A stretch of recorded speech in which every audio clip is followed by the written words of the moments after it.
سورۃ النور۔ بسم اللہ الرحمن الرحیم۔ سورۃ انزلناها وفرضناها وانزلنا فیها آیات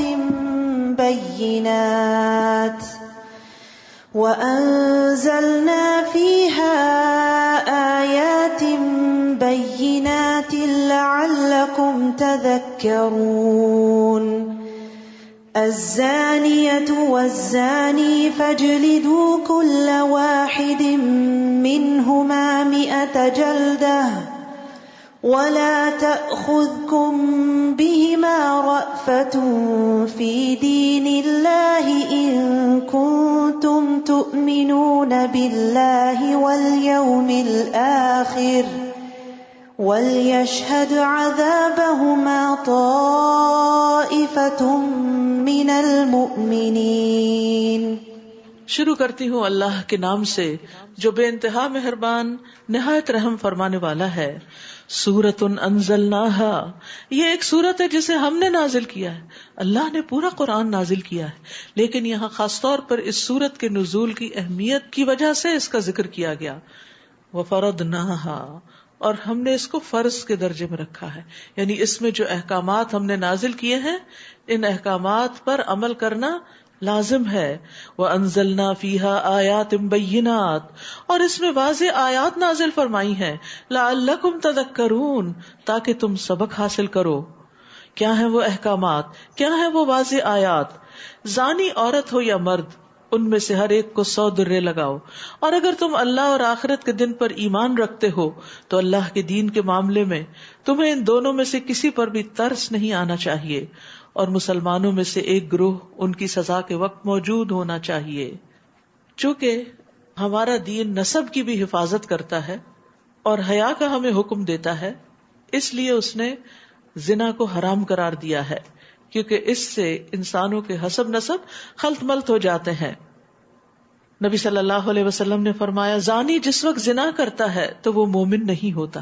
یہ ایسا کبیرہ گناہ ہے جس کی وجہ سے انسان کا ایمان رخصت ہو جاتا ہے، اور اگر اللہ نہ کرے کوئی اس حال میں مر جائے تو گویا ایمان سے خالی دنیا سے گیا۔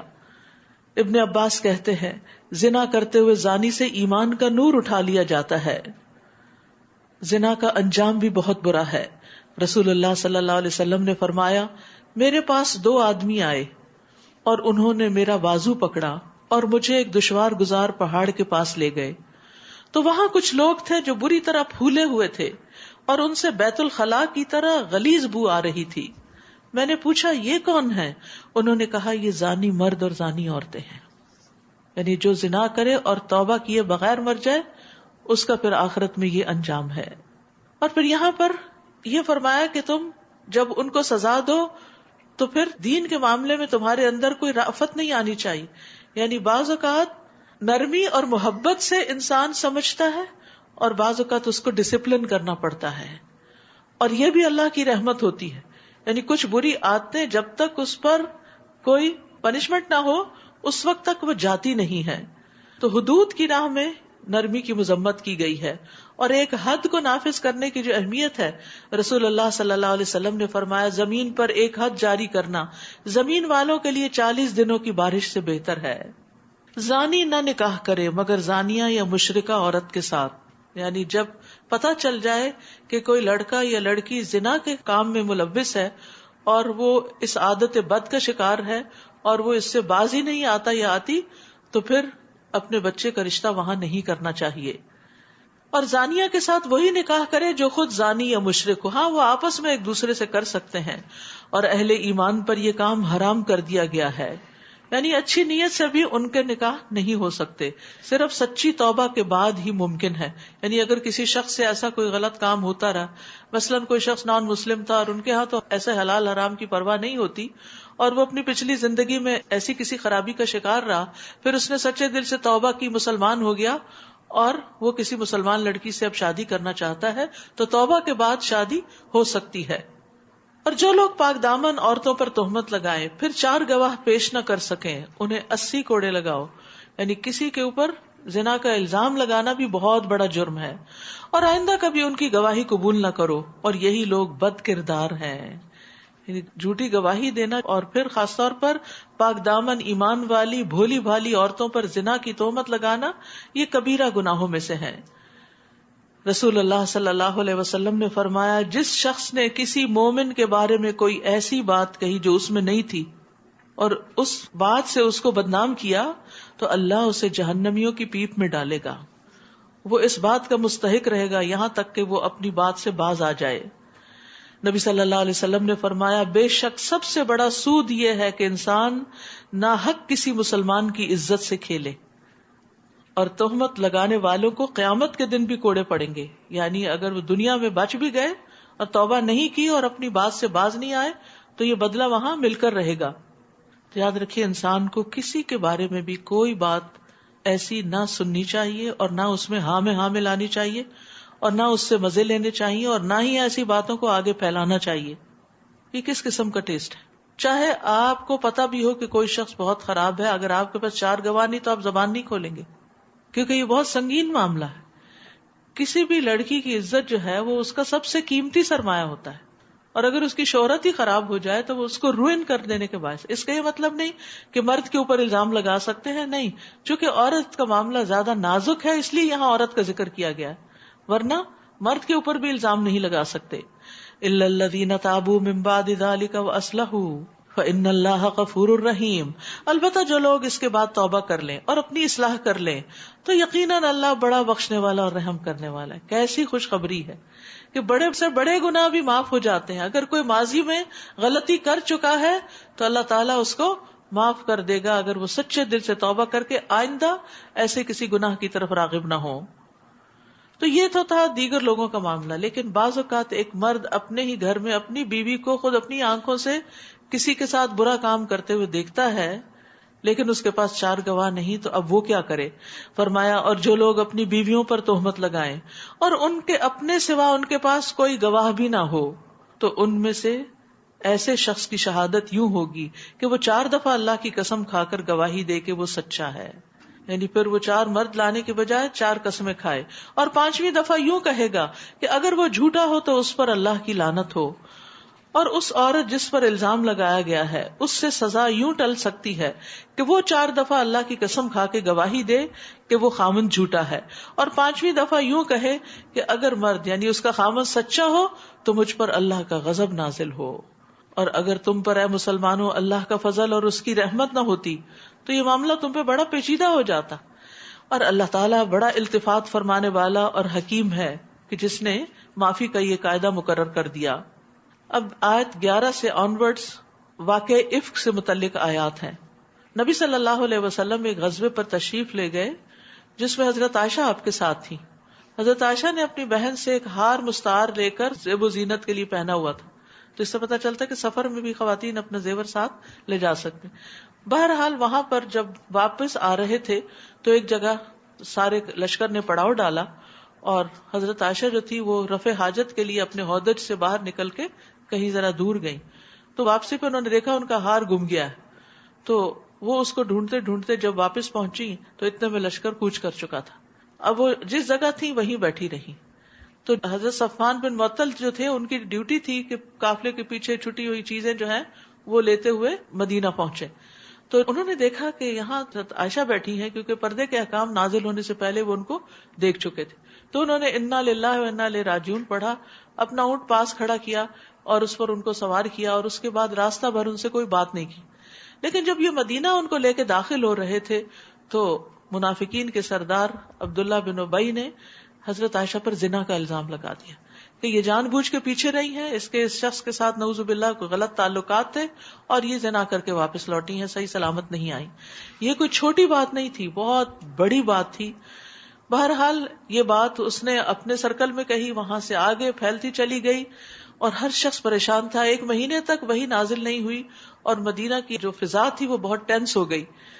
اس کے بعد اللہ سبحانہ تعالیٰ نے حضرت عائشہ کی صفائی میں برات میں یہ آیات نازل کی فرمایا ان الذین جاؤوا بالافک عصبۃ منکم، جن لوگوں نے تہمت کی باتیں کی ہیں وہ تمہیں میں سے ایک ٹولہ ہے، یعنی منافقین کا ٹولہ، جن کے پھیر میں کچھ چند مخلص مسلمان بھی آ گئے تھے.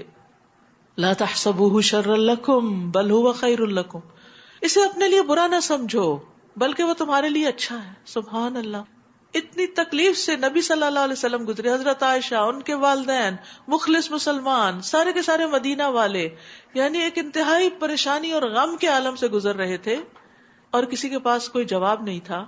حضرت عائشہ پر ایک پہاڑ ٹوٹ پڑا تھا غم کا. اللہ سبحانہ وتعالیٰ اتنے شدید غم اور تکلیف کے واقعے کو بھی کہتے ہیں اس میں بھی خیر ہے. سبحان اللہ. تو پھر اس سے چھوٹی چھوٹی تکلیفوں پر تو انسان کا اگر پازیٹیو ایٹیٹیوڈ ہو اور کہ اس میں بھی خیر ہے، اس سے بھی کچھ فائدہ ہی ہو جائے گا، اس سے میرے گناہ جھڑ جائیں گے، اس سے میرے اندر کچھ میچورٹی آ جائے گی، یہ چیز میرے ایکسپیرینس اور لرننگ میں اضافہ کر رہی ہے. کیونکہ ہر واقعہ اور ہر وہ چیز ایکسپیرینس جس سے انسان گزرتا ہے وہ اس کے اندر ایک میچورٹی کا نیکسٹ لیول لے کر آتا ہے.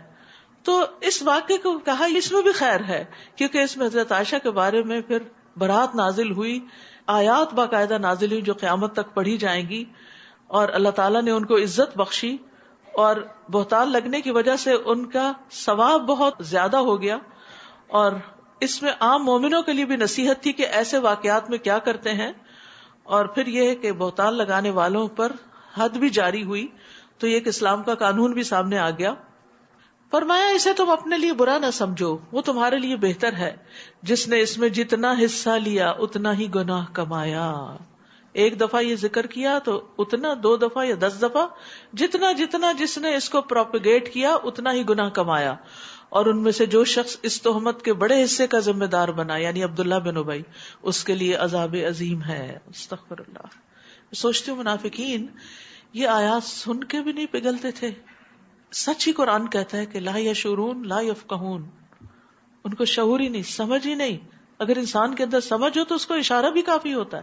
وہ دوسرے کی پٹائی ہو رہی ہے تو اپنے بارے میں ڈرتا ہے کہ کہیں مجھ سے ایسی غلطی نہ ہو کہ میری اس طرح کی پکڑ ہو. وہ دوسروں سے بھی عبرت لیتا ہے. کہاں یہ کہ کوئی بات خود اسی کے اوپر آ جائے اور وہ اس سے بھی نصیحت نہ پکڑے.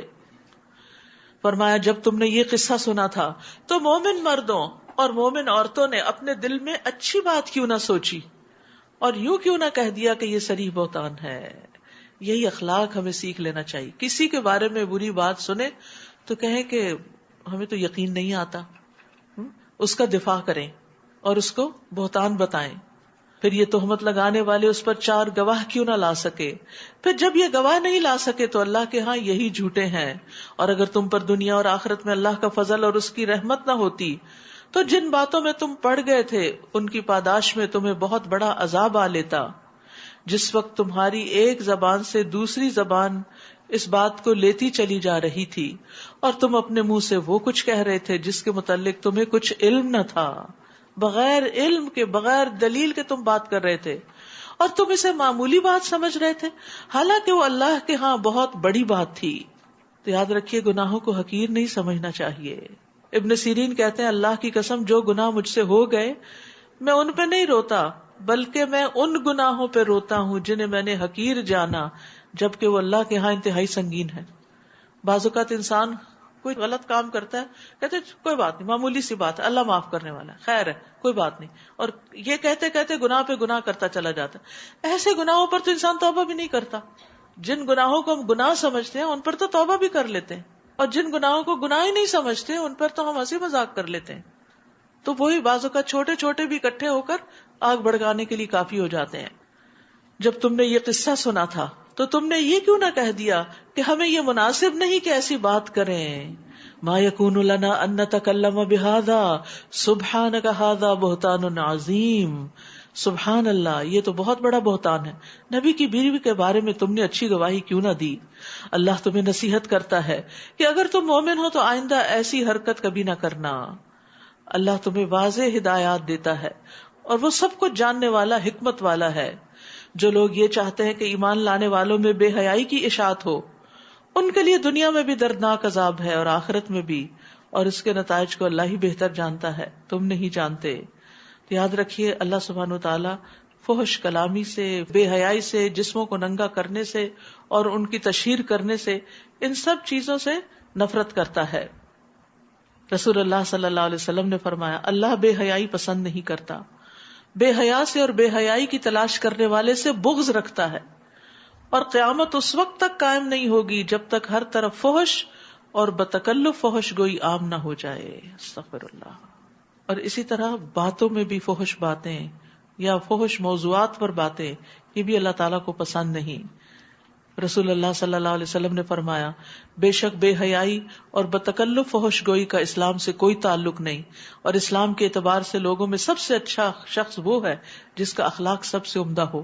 بعض لوگ بڑی ننگی گالیاں دیتے ہیں، وہ بھی اسی میں شامل ہو جاتا ہے. تو انسان کو اپنی زبان پہ کنٹرول رکھنا چاہیے، غصے میں کبھی بھی بےہودہ بات نہیں کرنی چاہیے. اور اگر تم پر اللہ کا فضل اور اس کی رحمت شامل حال نہ ہوتی تو اس کے برے نتائج تمہارے سامنے آ جاتے. اور اللہ تعالیٰ یقیناً بڑا مہربان اور نہایت رحم کرنے والا ہے. اے ایمان والو، شیطان کے نقش قدم پر نہ چلو، اور جو شخص شیطان کے قدموں پر چلے گا تو وہ تو بے حیائی اور برے کاموں کا ہی حکم دے گا. اور اگر تم پر اللہ کا فضل اور اس کی رحمت شامل حال نہ ہوتی، اب یہ بات بار بار کہی جا رہی کہ ان نازک معاملات میں اللہ ہی نے تمہیں سنبھالا ہے، تو تم میں سے کبھی کوئی پاک صاف نہ رہ سکتا تھا، مگر اللہ جسے چاہے پاک سیرت بنا دیتا ہے. تو پاک دامنی اللہ سے مانگنی چاہیے، اور اللہ سب کچھ سننے والا اور جاننے والا ہے. اب جب یہ واقعہ ہو گیا تو الزام لگانے والوں میں ایک مستح بن اساسہ بھی تھے، جو حضرت ابو بکر کے قریبی رشتہ دار تھے، مسکین مہاجر شخص تھے جن کے پاس اپنا کوئی آمدنی کا ذریعہ نہیں تھا. تو حضرت ابو بکر نے ان کا وظیفہ لگایا ہوا تھا، ان کی مدد کرتے تھے. جب آپ کو پتا چلا کہ انہوں نے ہی آپ کی بیٹی پر الزام لگانے میں حصہ لیا ہے تو انہوں نے قسم کھا لی کہ میں آئندہ اس کی مدد نہیں کروں گا.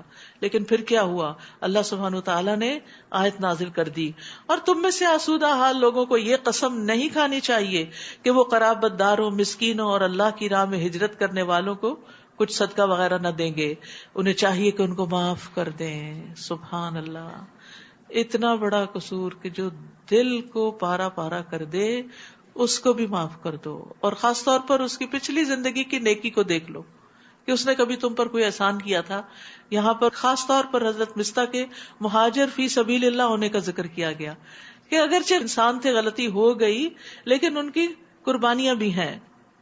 انہیں چاہیے کہ وہ ان کو معاف کر دیں اور ان سے درگزر کریں. کیا تم یہ پسند نہیں کرتے کہ اللہ تمہیں معاف کر دے؟ الا تحبون ان یغفر اللہ لکم، اور اللہ بڑا بخشنے والا اور رحم کرنے والا ہے.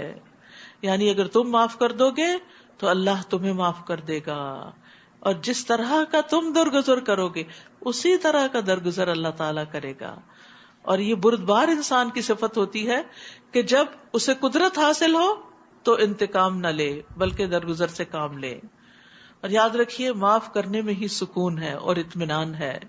فضیل بن عیاض کہتے ہیں جب کوئی شخص تم سے کسی اور کی شکایت کرے، فلاں نے میرے ساتھ یہ ظلم کیا تو اسے کہا میرے بھائی اسے معاف کر دو، کیونکہ معاف کرنا تقویٰ کے زیادہ قریب ہے.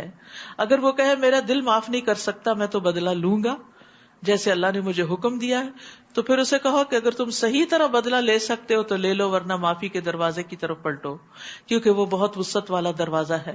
اور جو معاف کر دے اور اصلاح کر دے تو اس کا اجر اللہ کے ذمہ ہے.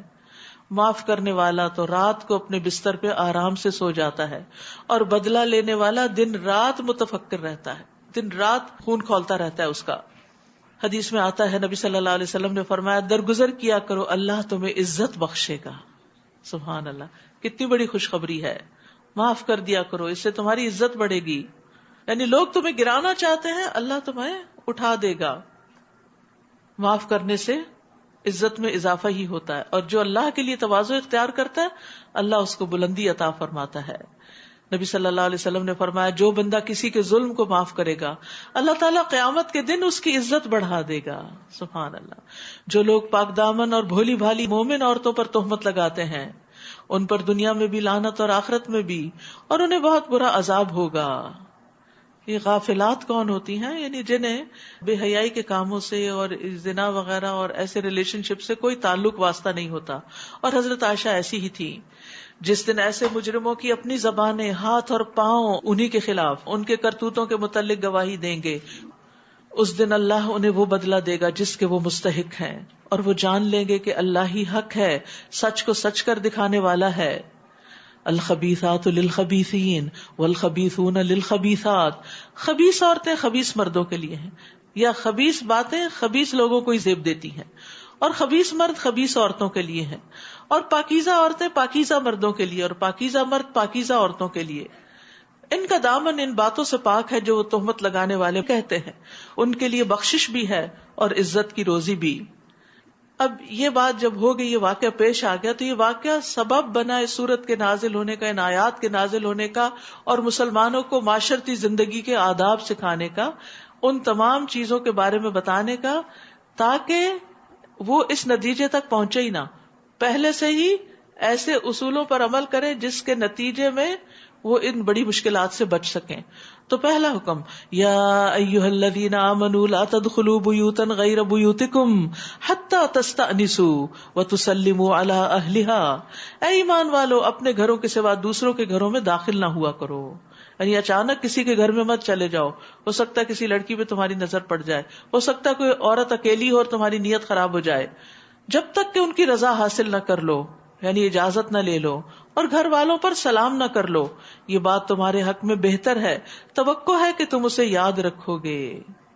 تو گھر میں سلام کر کے داخل ہونا چاہیے، چاہے اپنا ہو یا دوسرے کا گھر ہو. اور اسی طرح تستأنسوا میں دستک دینا یا بیل کرنا یا ڈور ناک کرنا، کوئی بھی چیز جس کے ذریعے گھر والوں کو پتا چل جائے کہ کوئی آ رہا ہے، اس کا استعمال ضروری ہے. یا پہلے فون پر آپ بتا دیں کسی بھی ذریعے سے. پھر اگر ان میں سے کسی کو نہ پاؤ تو جب تک تمہیں اجازت نہ ملے اس میں داخل نہ ہونا. اکیلے گھر میں مت جانا، ورنہ کوئی چوری کی تہمت ہی نہ لگا دے. اور اگر تمہیں کہا جائے کہ واپس چلے جاؤ تو واپس چلے جاؤ. یہ تمہارے لیے زیادہ پاکیزہ طریقہ ہے. یعنی اگر کوئی مصروف ہے، اس وقت تمہیں اٹینڈ نہیں کر سکتا، اور تم اجازت اور اطلاع کے بغیر چلے گئے ہو، تو پھر قصور تمہارا اپنا ہے. اگر تمہیں اجازت نہیں ملتی اندر آنے کی تو پھر مت جاؤ. اور جو کام تم کرتے ہو اللہ اسے خوب جانتا ہے. یعنی جب لوٹ کے کوئی جانے کا کہے تو خوشی سے واپس جانا چاہیے، کیونکہ یہ بھی اللہ کے حکم ماننے کی بات ہے. البتہ بے آباد گھروں میں داخل ہونے سے تم پر کوئی گناہ نہیں. جہاں تمہارے فائدے کی کوئی چیز ہو، یعنی خالی گھر ہے، تمہیں کسی نے رینٹ پر دے دیا، اب اس میں تم جا سکتے ہو اگرچہ وہ کسی اور کی ملکیت ہے. اور اللہ خوب جانتا ہے جو تم ظاہر کرتے ہو اور جو تم چھپاتے ہو. مزید حکم، قل للمؤمنین یغضوا من ابصارهم ویحفظوا فروجهم ذلک ازکی لهم. اے نبی، مومن مردوں سے کہیے کہ وہ اپنی نگاہیں نیچی رکھا کریں اور اپنی شرمگاہوں کی حفاظت کریں، یہ ان کے لیے زیادہ پاکیزہ طریقہ ہے، اور جو کچھ وہ کرتے ہیں اللہ اس سے باخبر ہے. یاد رکھیے، آنکھ دل کا دروازہ ہے. جو چیز آنکھ سے دل میں چلی جاتی ہے بعضوں کو دل میں بیٹھ جاتی ہے. تو آنکھ کے فتنے سے بچنے کی کوشش کرنی چاہیے. ایسی چیزوں پر نگاہ نہیں ڈالنی چاہیے یا نگاہ بھر کے نہیں دیکھنا چاہیے. اور یہ مردوں کے لیے بھی اور آگے عورتوں کو بھی یہی حکم ہے کہ جو انسان کو زنا کی طرف لے جائیں، حرام کی طرف لے جائیں، غلط چیز کی طرف لے جائیں، یا دنیا کی محبت، خواہشات، حسرتیں دل میں پیدا کر دیں. نبی صلی اللہ علیہ وسلم نے فرمایا، ابن آدم پر اس کے زنا سے حصہ لکھ دیا گیا جو وہ لامحالہ اسے ملے گا. بس آنکھوں کا زنا دیکھنا ہے، اور اس میں سامنے بھی کسی کو دیکھنا اور تصویریں بھی ایسی ننگی دیکھنا اور پورن دیکھنا، یہ ساری چیزیں اس میں شامل ہو جاتی ہیں، اور یہ ایمان کے منافی عمل ہے. نبی صلی اللہ علیہ وسلم نے فرمایا، اے علی، نظر کے پیچھے نظر مت لگاؤ. یعنی ایک چیز دیکھی، اٹریکشن ہوئی، پھر دوبارہ نہ دیکھو، پھر دوبارہ نہ دیکھو، کیونکہ پہلی تمہارے لیے معاف ہے لیکن دوسری نہیں. اچانک نظر پڑے تو نظر پھیر لینی چاہیے. اور جو شخص 6 چیزوں کی ضمانت دے تو نبی صلی اللہ علیہ وسلم نے جنت کی ضمانت اس کو دی، اور اس میں ایک شرمگاہوں کی حفاظت اور دوسرے نگاہوں کو جھکا کے رکھنا.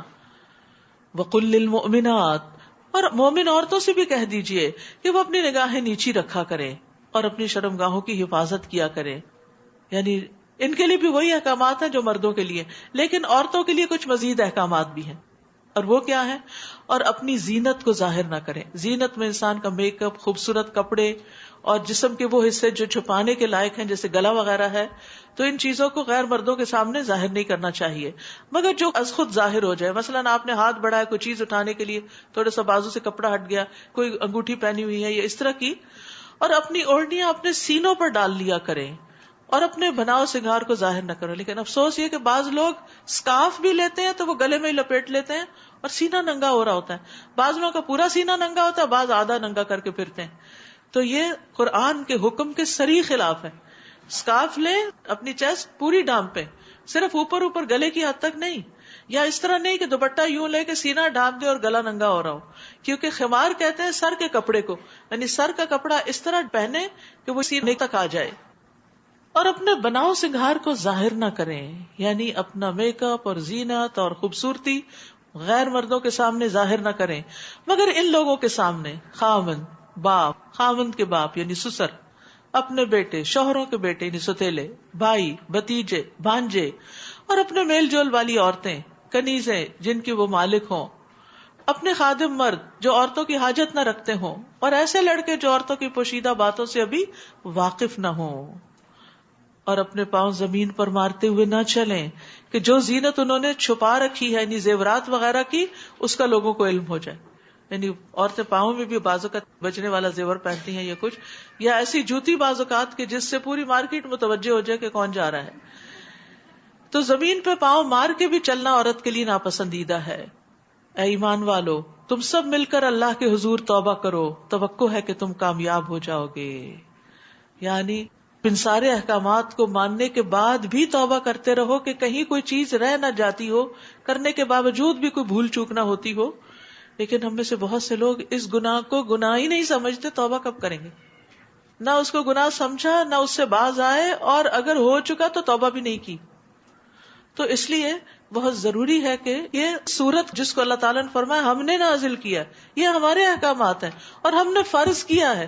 کیونکہ بہت سے لوگ کہتے ہیں کیا اس زینت کو چھپانا کوئی فرض ہے؟ اللہ نے سورت کے شروع میں کہہ دیا یہ فرض احکامات ہیں، تو پھر اور کون سے فرض کی بات ہے؟ رسول اللہ صلی اللہ علیہ وسلم نے فرمایا تمہاری بدترین عورتیں وہ ہیں جو زینت کا اظہار کرنے والی ہیں، تکبر سے چلنے والی ہیں.